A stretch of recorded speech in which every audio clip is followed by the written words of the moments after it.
Hello ಗೆಳೆಯರೆ, welcome back to the my new video.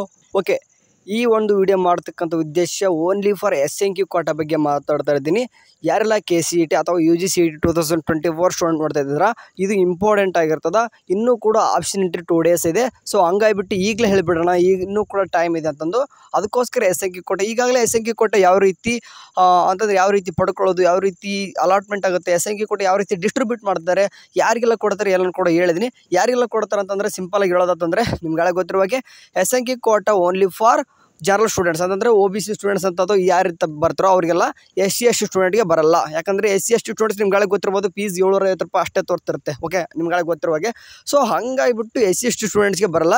Remaining ಎಲ್ಲನೂ ಕೂಡ ಜನರಲ್ ಕ್ಯಾಟಗರಿ ಯಾರೆಲ್ಲ ಬರ್ತಾ ಇದ್ರು ಎಲ್ಲರಿಗೂ ಕೂಡ ನಿಮಗೆ SNQ ಕೋಟಾ ಅಪ್ಲೈ ಬರುತ್ತೆ. SNQ ಕೋಟಾ ನಿಮ್ಗೆ ಗೊತ್ತಿರುವ ಹಾಗೆ SNQ ಕೋಟಾ ಅಪ್ಲೈ ಆಯ್ತಂದರೆ ಓನ್ಲಿ ಫಾರ್ ಇಂಜಿನಿಯರಿಂಗ್ದವ್ರಿಗೆ ಬರುತ್ತೆ. ಅದೊಂದು ನೆನ್ಪಿಡ್ಕೋಬೇಕು.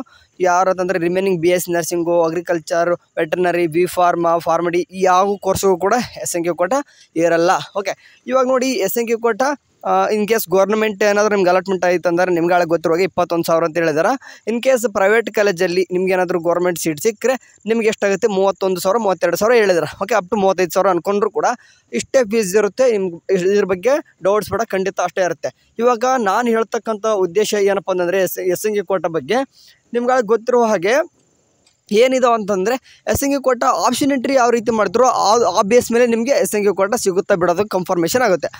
ಒಂದು ಹೇಳಿದೆ, ನೀವು ಒಂದು ನೆನ್ಪಿಡ್ಕೋಬೇಕು, SNQ ಕೋಟಾ ಸಿಗುತ್ತೆ ಅಂತ ಒಂದು ಗಡಿಬಿಡಿಲಿ ಏನು ಮಾಡ್ತೀರ ಅಂತಂದರೆ ವರ್ಸ್ಟ್ ಕಾಲೇಜ್ನ ಫಸ್ಟ್ ಹಾಕೋಬೇಡ್ರಿ. ಓಕೆ, SNQ ಕೋಟಾ ನಿಮಗೆ ಖಂಡಿತ ಸಿಗುತ್ತೆ. ಓಕೆ, ನಿಮ್ಗೆ ಒಂದು ಎಕ್ಸಾಂಪಲ್ ಹೇಳೋದಂದ್ರೆ ಒಬ್ರು 30,000 40,000 ರ್ಯಾಂಕ್ ಇಟ್ಕೊಂಡಿರ್ತಾರೆ. ಆ ಕಟ್ ಆಫ್ 1,00,000 ಥರ ನಿಂದಿರ್ತಿರ್ತಿ. ಅಂಥ ಕಾಲೇಜ್ನ ನೀವು ಫಸ್ಟಿಗೆ ಹಾಕೊಂಡ್ಬಿಟ್ರೆ ನಿಮಗೆ ಕೊಡ್ತಾರೆ SNQ ಕೋಟಾ. ಯಾಕಂತಂದರೆ ನಿಮ್ಗೆ ಗೊತ್ತಿರುವಾಗೆ ರ್ಯಾಂಕ್ ಚೆನ್ನಾಗಿದೆ, ಬಟ್ ಕಾಲೇಜ್ ವರ್ಸ್ಟ್ ಇದೆ, ಮತ್ತು ರ್ಯಾಂಕ್ ಕೂಡ ಚೆನ್ನಾಗಿದೆ, ಆ್ಯಂಡ್ ಬಿಲೋ 8 lakh ನಿಮ್ಮದು ಇನ್ಕಮ್ ಇರ್ತದೆ. ಖಂಡಿತ ನಿಮ್ಗೆ ಮಾಡ್ತಾರೆ ಅಂತಂದರೆ SNQ ಕೋಟಾ ಕೊಡ್ತಾರೆ. ಎಲ್ಲ ಕಾಲೇಜುಗಳು ಅಂತಂದರೆ ಒಂದು ಇಂಜಿನಿಯರಿಂಗ್ 100 ಸೀಟ್ ಇದಾವಪ್ಪ ಅಂತಂತಂದರೆ 100ಅಲ್ಲಿ ನಿಮ್ಮ 5% ಅಂತಂದರೆ 5 ಜನಕ್ಕೆ SNQ ಕೋಟಾ ಕೊಡ್ತಾರೆ.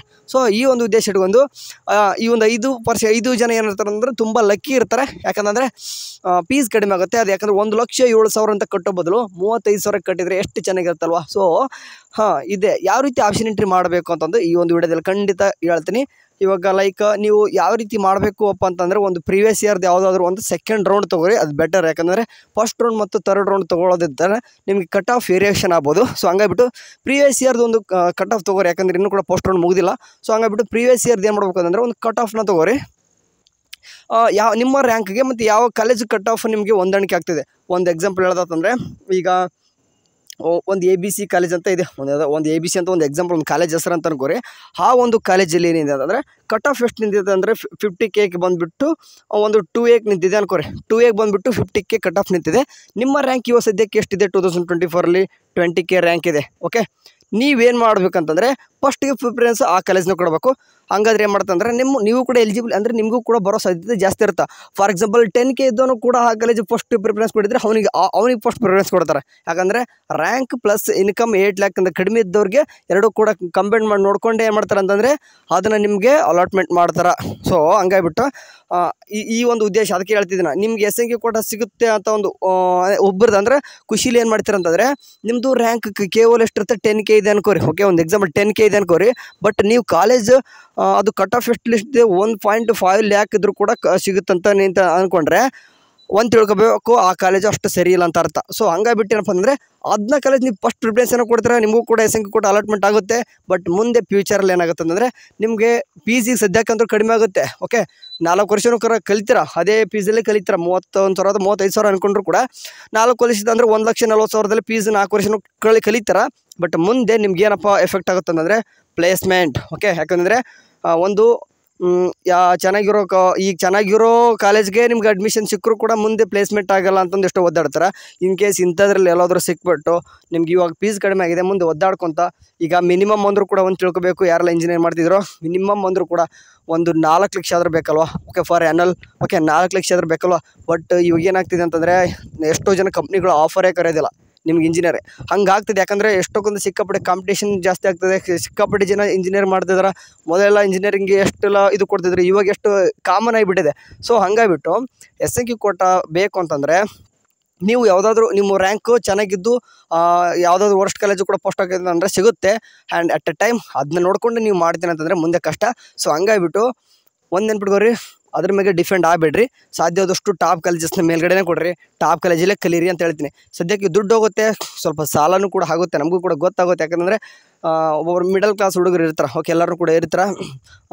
ಅದರಲ್ಲೂ ಕೂಡ ಎಸ್ಪೆಷಲಿ ಹುಡುಗಿರು ಹೇಳ್ತಿದ್ದೀನಿ ನಾನು, ನೀವು ಟಾಪ್ ಕಾಲೇಜಸ್ನೇ ಮೊದಲಿರಿ. ಯಾಕಂದರೆ ಹುಡುಗಿರು ಇವು ನೋಡಿ, ಹುಡುಗರಾದ್ರೂ ಸ್ವಲ್ಪ ಎಲ್ಲಾದ್ರೂ ಹೋಗ್ಬಿಟ್ಟು ಓಡಾಡ್ಕೊಂಡು ಅಥವಾ ಎಲ್ಲಾದ್ರೂ ಕಂಪ್ನಿಗೆ ಹೋಗ್ಬಿಟ್ಟು ವಿಸಿಟ್ ಕೊಟ್ಬಿಟ್ಟು ಏನಾದರೂ ಮಾಡ್ಕೋಬೋದು ಇಂಟರ್ವ್ಯೂ. ಬಟ್ ಆದರೆ ನಿಮಗೆ ಈಗ ಹುಡುಗಿರು ಎಷ್ಟಂತ ಓಡಾಡ್ತಾರೆ, ಆಗಲ್ಲಲ್ವಾ? ಸೊ ಅಂಥವ್ರಿಗೆ ಅದಕ್ಕೆ ಹೇಳ್ತಿದ್ದೀನಿ, ಚೆನ್ನಾಗಿರೋ ಕಾಲೇಜಲ್ಲೇ ಕಲೀರಿ. ಸ್ವಲ್ಪ ದುಡ್ಡು ಹೋಗ್ಬೋದು, ಆಮೇಲೆ ನಾನು ಅದಕ್ಕೆ ಹೇಳ್ತೀನಿ, SNQ ಕೂಡ ಸಿಗುವಂಥ ಅಂದರೆ ಟಾಪ್ ಕಾಲೇಜಸ್ಗೂ ಕೂಡ SNQ ಕೂಡ ಇರುತ್ತೆ, ಓಕೆ. ಬಟ್ ನಿಮ್ಮದು ರ್ಯಾಂಕ್ ಓಕೆ, ಅಲ್ಲೆಲ್ಲ ನಿಮ್ಗೆ 5,000 4,000 ರ್ಯಾಂಕು ಅಥವಾ 10,000 ಒಳಗಡೆ ರ್ಯಾಂಕ್ ಇತ್ತಂದರೆ ಟಾಪ್ ಕಾಲೇಜಲ್ಲಿ ನಿಮಗೆ ರ್ಯಾಂಕ್ ಸಿಗುತ್ತೆ, ಅಂದರೆ SNQ ಕೂಡ ಸಿಗ್ತಾ ಇರ್ತದೆ. ಸೊ ಅಂದರೆ ಆಪ್ಷನಿಟಿ ಯಾವ ರೀತಿ ಮಾಡಬೇಕು ಅಂತಂದರೆ, ಒಂದು ನೆನ್ಪಿಟ್ಕೋಬೇಕು, ಕಟ್ ಆಫ್ನ ನೋಡ್ಕೋರಿ. ಈಗ ಅಂದರೆ ಯಾವ್ದು ಇದ್ರ ಪರವಾಗಿಲ್ಲ ಅಣ್ಣ, ನನಗೆ ಒಟ್ಟು SNQ ಕೂಡ ಸಿಗಬೇಕಷ್ಟೇ ಅಂತ ಅನ್ನೋಂಗಿತ್ತಂದರೆ ಅದಾಗಿ ಕೂಡ ಮಾಡ್ಬೋದು. ಏನಪ್ಪ ಅಂತ ಹೇಳಿದ್ನಲ್ವ, ಕಟ್ ಆಫು 1 ಲಕ್ಷ ಅಥವಾ 2 ಲಕ್ಷವರೆಗೂ ನಿಂತಿರ್ತದೆ. ನಿಮ್ಮದು 20K ಅಥವಾ 25K ಅಥವಾ 30K ಅಷ್ಟೇ ರ್ಯಾಂಕ್ ಇರುತ್ತೆ. ಅಂಥವ್ರು ಏನು ಮಾಡ್ಬೋದು, ಫಸ್ಟ್ಗೆ ಪ್ರಿಯಾರಿಟಿ ಅಂದರೆ 1 ಅಂತ ಕೊಟ್ಬಿಟ್ರೆ ಆ ಕಾಲೇಜ್ ನಿಮಗೆ ಏನು ಮಾಡುತ್ತೆ, ಅಂಥ ಕಾಲೇಜ್ನ ಫಸ್ಟ್ ಪ್ರಿಯಾರಿಟಿ ಕೊಟ್ಟಾಗ SNQ ಕೂಡ ಬರೋ ಸಾಧ್ಯತೆ ಜಾಸ್ತಿ ಇರ್ತದೆ.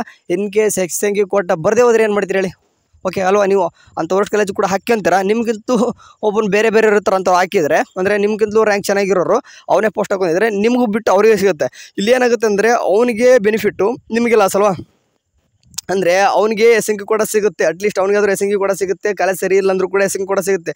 ನಿಮಗೆ SNQ ಕೂಡನೂ ಸಿಗಲಿಲ್ಲ, ಕಾಲೇಜು ಸಿಗಲಿಲ್ಲ ಅಂತಂದರೆ, ಅಂದರೆ ಕಾಲೇಜು ಟಾಪ್ ಕಾಲೇಜು ಕೂಡ ಸಿಗಲಿಲ್ಲ ಅಂತಂದರೆ ಯಾವ ರೀತಿ ಆಗುತ್ತೆ ಹೇಳಿ? ಸೊ ಹಂಗಾಗಿಬಿಟ್ಟು ಎಲ್ಲರೂ ಕೂಡ SNQ ಕೂಡ ಮೇಲೆ ಡಿಫೆಂಡ್ ಆಗಬೇಡ್ರಿ. ಅದು ಒಂಥರ ಲಕ್ಕಿ ಮೇಲೆ ಹೇಳೋಕ್ಕಾಗಲ್ಲ. ಪ್ರೈವೇಟ್ ಕಾಲೇಜುಗಳು ಕೂಡ ಬಂದುಬಿಡುತ್ತೆ ನಿಮಗೆ, ಅಂದರೆ ಟಾಪ್ ಕಾಲೇಜುಗಳು ಕೂಡ ನಿಮಗೆ ಬಂದುಬಿಡುತ್ತೆ.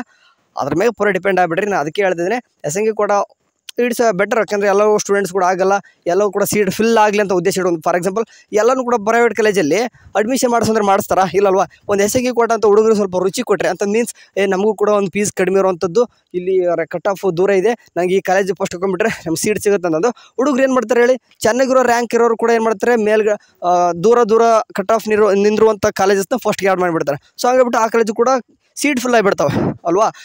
ಸೊ ಎಲ್ಲರೂ ಕೂಡ ಹುಡುಗರು ಅಡ್ಮಿಷನ್ ಮಾಡಿಸ್ಲಿ ಅಂತ ಒಂದು ಉದ್ದೇಶಕ್ಕೆ ಏನು ಮಾಡಿದಾರೆ ಅಂತಂದರೆ SNQ ಕೋಟ ಅಂತ ಹೇಳಿದ್ರೆ, ಅಂದರೆ 100ರಲ್ಲಿ ಒಂದು 5 ಜನಕ್ಕೆ ಸ್ವಲ್ಪ ಕಡಿಮೆ ಫೀಸ್ ಮಾಡಿಬಿಟ್ಟು ರಿಮೈನಿಂಗ್ 95 ಹುಡುಗರಿಗೆ ಫೀಸ್ ಅದೇ ಇಟ್ಟರೆ ದುಡ್ಡು ಅಂತ ಆಗುತ್ತಲ್ವ ಅವ್ರಿಗೆ? ಇದು ಒಂದೇ ಉದ್ದೇಶ. ಸಿಂಪಲಾಗಿ ಹೇಳ್ತೀನಿ ನೋಡ್ರಿ, ನಮ್ಮ KE ಮಾತ್ರ ಈ ವರ್ಷ ಮಾತ್ರ ಬೇಜಾನ್ ದುಡ್ಡು ಮಾಡ್ತಿದ್ದಾರೆ. ಲೈಕ್ ಇಂಜಿನಿಯರಿಂಗ್ದವ್ರಿಗೆ 1,04,000 ಇರೋದು 7,000, 1,07,000 ಅಂದರೆ 10,000 ಅಂತ 1,15,000 ಮಾಡಿದಾರೆ. SNQ ಕೋಟ ಅಂದ್ರೆ ಕಾಮನ್ ಆಗಿ ಇದ್ದೇ ಇರುತ್ತೆ ಬಿಡಿ, ಅದನ್ನ ನೋಡ್ಕೊಂಡಂತ ಎಲ್ಲರೂ ಕೂಡ ಅಡ್ಮಿಷನ್ ಮಾಡಿಸ್ಕೊಳ್ತಾರೆ. ಅದಾದ ನಂತರ BS ನರ್ಸಿಂಗ್ ಅಂತ ತೊಗೊಂಡ್ರೆ ಈ ವರ್ಷ ಮ್ಯಾನೇಜ್ಮೆಂಟ್ ಸೀಟು ಮತ್ತು ಪ್ರೈವೇಟ್ ಸೀಟ್ ಅಂತಂದು ಎರಡೂ ಕೂಡ ಏನು ಮಾಡಿದ್ರೆ KE ನೆಟ್ಟವ್ರೆ. ಓಕೆ, ವಿತೌಟ್ ಯಾವುದು ಕೂಡ ಒಟ್ಟು KE ಅಂತರೂ ಸದ್ಯಕ್ಕಂದ್ರು ದುಡ್ಡು ಮಾಡೋಕೆ ರೆಡಿ ಇದ್ದಾರಪ್ಪ. ಯಾಕಂತಂದರೆ ಇದೇ ಎಲ್ಲರೂ ಕೂಡ ನಿಮಗೆ ಕಣ್ಮುಂದೆ ಕಾಣ್ತದೆ ಎಷ್ಟೆಷ್ಟೆಲ್ಲ ಫೀಸ್ ಜಾಸ್ತಿ ಮಾಡ್ತಾಯಿದ್ರು ವರ್ಷಕ್ಕಿಂತ ವರ್ಷ ಅಂತಂದು. ಬಟ್ ಎನಿವೇ ಒಂದು ಪ್ರೊಸೀಜರಾಗಿ ಕರೆಕ್ಟಾಗಿ ಒಂದು 3 months 4 months ಟೈಮ್ ತೊಗೊಂಡು ಕೂಡ ಪ್ರೊಸೀಜರ್ ಮಾಡ್ತಾರೆ ಅಂತಂದರೆ ಅವ್ರಿಗೂ ಕೂಡ ಆಗುತ್ತೆ. ಯಾಕಂದರೆ ವರ್ಕರ್ಸ್ ಕೂಡ ಸಿಕ್ಕಾಬಿಡೇ ಇರ್ತಾರೆ, ಅವರು ಕೂಡ ಕೊಡಬೇಕಾಗುತ್ತೆ. ಅವ್ರಿಗೂ ಕೂಡ ನಾವು ಏನು ಕೂಡ ಚಿಕ್ಕವರು, ಓಕೆ, ತೀರ ಚಿಕ್ಕವರು ಅಂಥವ್ರ ಬಗ್ಗೆ ಮಾತಾಡೋಕ್ಕೂ ಆಗಲ್ಲ. ಬಟ್ ನಿಮ್ಗೆ ಹೇಳೋದಷ್ಟೇ, SNQ ಕೋಟ ಬಗ್ಗೆ ಮಾತಾಡ್ತಿದ್ದೆ ಈ ವಿಡಿಯೋದಲ್ಲಿ. SNQ ಕೋಟ ಸಿಗುತ್ತೆ ಅಂದ್ಕೊಂಡು ಅದನ್ನೇ ಯಾವ್ಯಾವ ಕಾಲೇಜ್ನ ಫಸ್ಟ್ ಹಾಕೋಬಿಡ್ರಿ, ಟಾಪ್ ಕಾಲೇಜ್ನ ಕೊಡ್ರಿ, ಅಂದರೆ ಮುಂದೆ ಫ್ಯೂಚರ್ ಚೆನ್ನಾಗಿರುತ್ತೆ ಅಷ್ಟೇ. ಸರಿ, ಹೋಪ್ ಈ ವಿಡಿಯೋ ಸ್ವಲ್ಪ ಎಲ್ಲರಿಗೂ ಅದು ಸ್ವಲ್ಪ ಹೆಲ್ಪ್ಫುಲ್ ಆಗಿರುತ್ತೆ ಅಂದ್ಕೊಂಡಿರ್ತೀನಿ. ಸಾಧ್ಯ ಆಯ್ತಂದ್ರೆ ಹೋಗುವಾಗ ಒಂದು ಸಬ್ಸ್ಕ್ರೈಬ್ ಮಾಡಿಲ್ಲ ಅಂತಂದರೆ ಸಬ್ಸ್ಕ್ರೈಬ್ ಆ್ಯಂಡ್ ಒಂದು ಲೈಕ್ ಕೂಡ ಮಾಡಿ ಹೋಗ್ತಾರೆ ಅಂತ ಅಂದ್ಕೊಂಡಿದ್ದೀನಿ.